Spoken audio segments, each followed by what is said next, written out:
Right then, I'm ready to head out. Just need to change my pants and we can be off. Change your pants? Whoa, dude.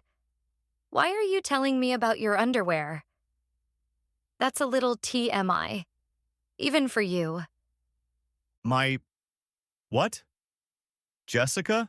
I'm talking about my trousers. These things right here on my legs. Not my underwear. Why on earth would you think I was talking about my underwear? Honestly, the way you lot use the English language is a complete mystery. Whoa, whoa, whoa. We use the language weirdly. You're the one calling trousers pants. Everyone knows pants are underwear. It's like you guys invented the language and then immediately forgot how to use it. Utter nonsense. This happens every time. I'm beginning to think I need a translator just to speak with you. We're supposedly speaking the same language, but it feels like you're on a completely different planet. Okay, that's it. Challenge accepted. Challenge? What challenge? I'm just stating a fact. No, this is what we're doing. We're settling this once and for all. Right here, right now. Welcome, everyone, to the first, and let's be honest, possibly last, episode of our new thing. Let's call it Slang Showdown. I'm Brandon, your resident expert on real, proper American English. And I'm Adam, your guide to actual, original, and correct English. The premise is simple, if a bit juvenile. We're going to test each other on our respective slang. We'll have a few rounds, keep score, and by the end, one of us will be crowned the undisputed slang champion. The other has to admit their version of English is, well, a bit silly. Oh, I am so ready. Prepare to be linguistically dominated, my friend. We'll start with you. You're the guest here on my side of the Atlantic, so you get the first shot at guessing some prime American slang. I'll give you a word and a sentence. You tell me what it means. You get a point if you're right. First to 5 points wins. Ready? I was born ready. Bring on your nonsensical phrases. All right, Jessica. First word. The word is bougie. And your sentence is, she's so bougie with that designer handbag and her fancy brunch orders. What do you think bougie means? Bougie, bougie, sounds French. From bourgeois, perhaps?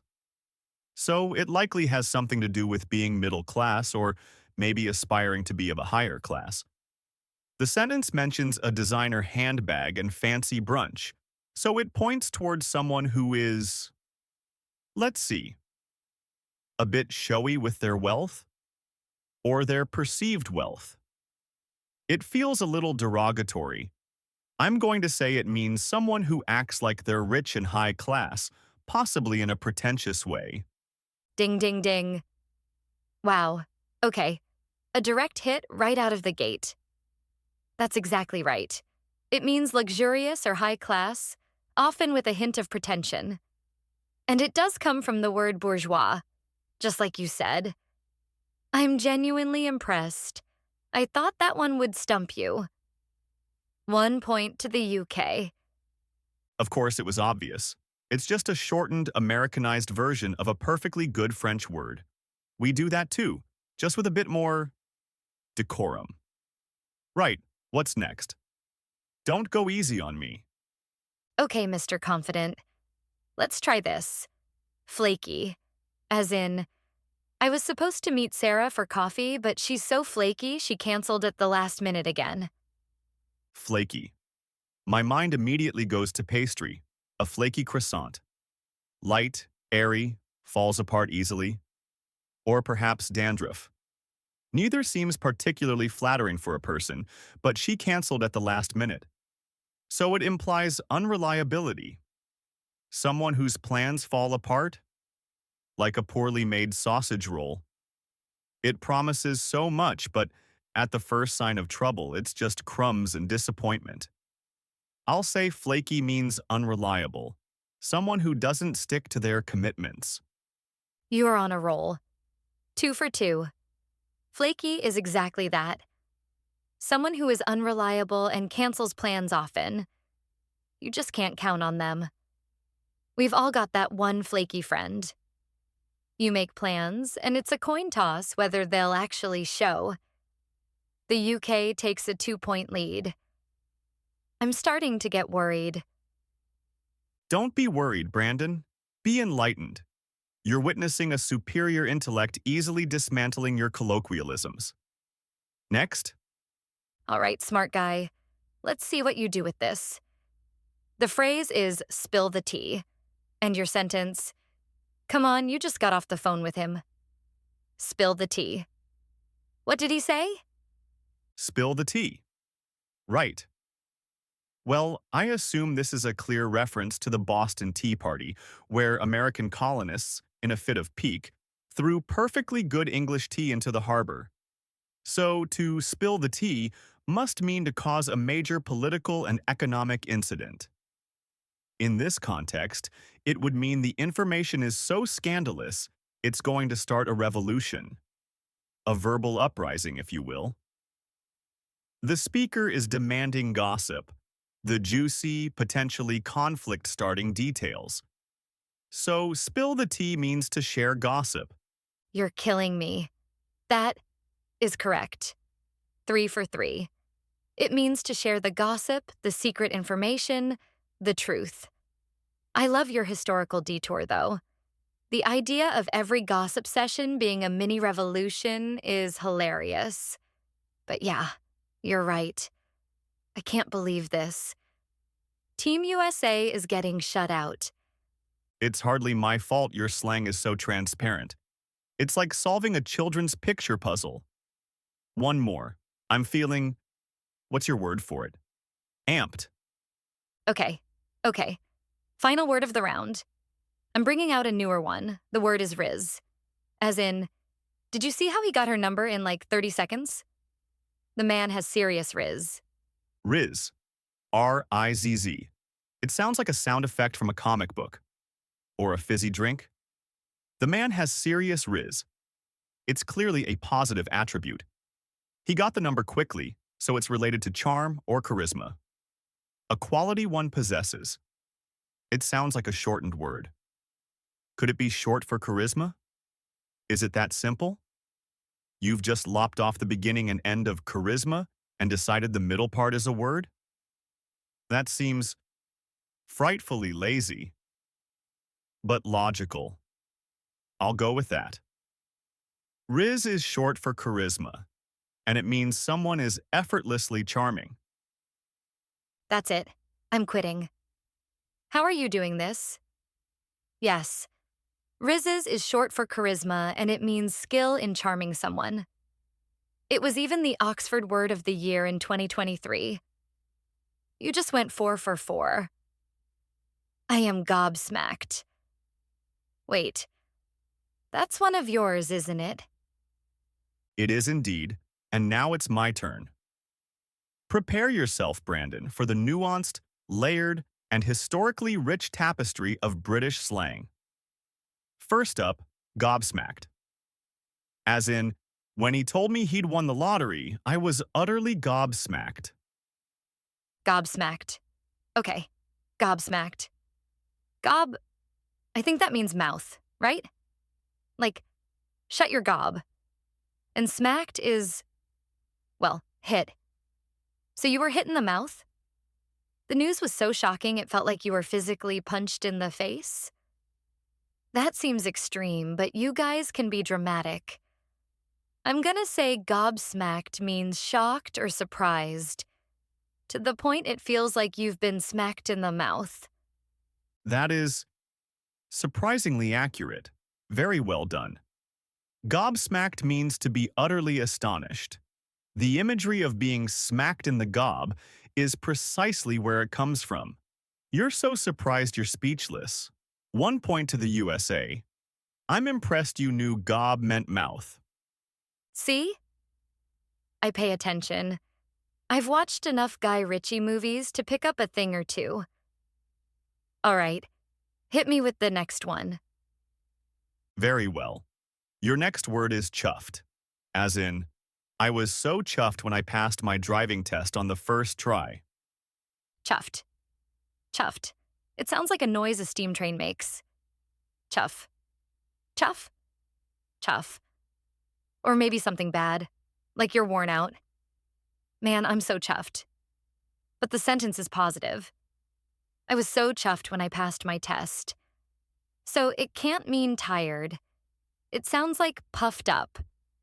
Maybe it means you're puffed up with pride?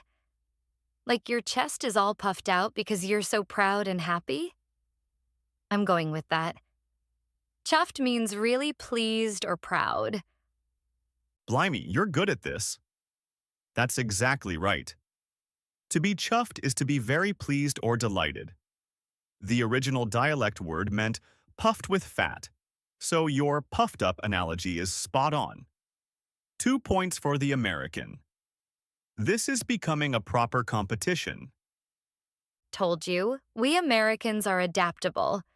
We can figure out your weird little words. What else you got? Let's try a classic, a phrase you must know. Taking the mickey. Your sentence, don't be so serious. He's not actually insulting your shirt. He's just taking the mickey. Taking the Mickey. Mickey, like Mickey Mouse? Is he being cartoonish and not serious? Or, wait, this feels like a trick. You guys have that rhyming slang. Does Mickey rhyme with something? What would you be taking? Taking the kick? Number. I'm going to ignore the rhyming thing. That's a rabbit hole. The sentence says, he's not actually insulting you. So it's a fake insult. He's teasing. I think it means he's making fun of me, but in a playful way. Correct? 3 for 3. I'm starting to think you've been secretly studying. Taking the mickey is indeed to tease someone. It's a cornerstone of British banter. And you're right, it comes from Cockney rhyming slang. The full phrase is believed to be Mickey Bliss, which rhymes with, well, you can work it out. Ah, okay. I see. Taking the right. Got it. Glad I didn't say that out loud. All right, I'm on a roll. One more to tie the game. Let's go. Final word for you. And it's a state of being I often find myself in after our chats. The word is knackered, as in, after a 12-hour workday, I'm absolutely knackered. Knackered. Context is a long workday, so you're not feeling great. It sounds broken, like an old car. Yeah, the engine is knackered. It's got that hard K sound. Knackered. It just sounds exhausting to say. I'm going with the obvious answer. Extremely tired. Exhausted. Completely wiped out. And that's another point. You've tied the game. To be knackered is to be utterly exhausted. It comes from the old term for a knacker, a person who would dispose of old horses no longer fit for work at a knacker's yard. So, to feel knackered is to feel like an old horse ready for the glue factory. A grim but effective image. Wow, that's dark. But it makes perfect sense. Okay, so the score is 4-all. This is way closer than I expected. You're not so bad at this. And you, Jessica, are not as clueless as I presumed. It seems we're at an impasse. While we regroup for the final round, we want to hear from you. Which side are you on? Team UK or Team USA? And what's the most confusing slang you've ever heard from the other side of the pond? Let us know in the comments. And if you're enjoying this, do consider subscribing. All right, welcome back. The score is tied, 4-4. Time to settle this with a lightning round. 6 words, alternating, 5 seconds to guess. No long speeches. Winner takes all. Liam, you're up. Your word is bite me. Bite me? An invitation. Number. It's hostile. It means go away or a general expression of contempt. Correct. 1 point. My turn. Your word is dodgy. Dodgy. Sounds like something you have to dodge.